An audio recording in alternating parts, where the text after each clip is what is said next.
নমস্কার বন্ধুরা, আপনারা সবাই কেমন আছেন? আশা করি সবাই খুব ভালো আছেন। আমিও ভালো আছি আপনাদের ভালোবাসায়। তা আজকে আমি এখানে লাউ শাকের যে ডগাগুলো থাকে সেগুলো আমি আজকে সেদ্ধ করে নিয়েছি। আর এখানে পেঁয়াজ, কাঁচা লঙ্কা, সর্ষের তেল আর লবণ, ব্যাস এটা দিয়ে এই ডগাটা মেখে নেব। তা লাউ শাকে কিন্তু কোনো কিছু ফেলা যায় না। দেখুন, লাউ শাকের ডগাটাও খাওয়া যায়, পাতাগুলোও কিন্তু বাটা করে খাওয়া যায়। আমি পাতাটা বাটার রেসিপি আপনাদের দেখাবো।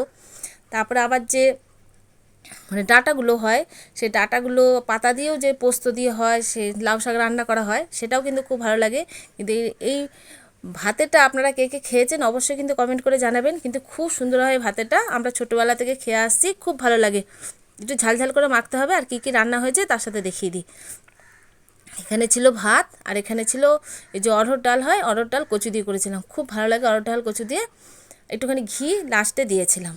আর এখানে ঝিঙে দিয়ে আলু দিয়ে পোস্ত করেছিলাম, ডালের সঙ্গে এটা করেছিলাম। আর এখানে ছিল ভেন্ডি দিয়ে আলু দিয়ে ভাজা, আর এখানে ইলিশ মাছ ভাজা। এই ছিল আজকে রান্নাগুলো আমার কেমন হলো অবশ্য করেই কিন্তু আপনারা বলবেন। তবে এখনকার মতো রাখি, সবাই খুব ভালো থাকবেন, টাটা।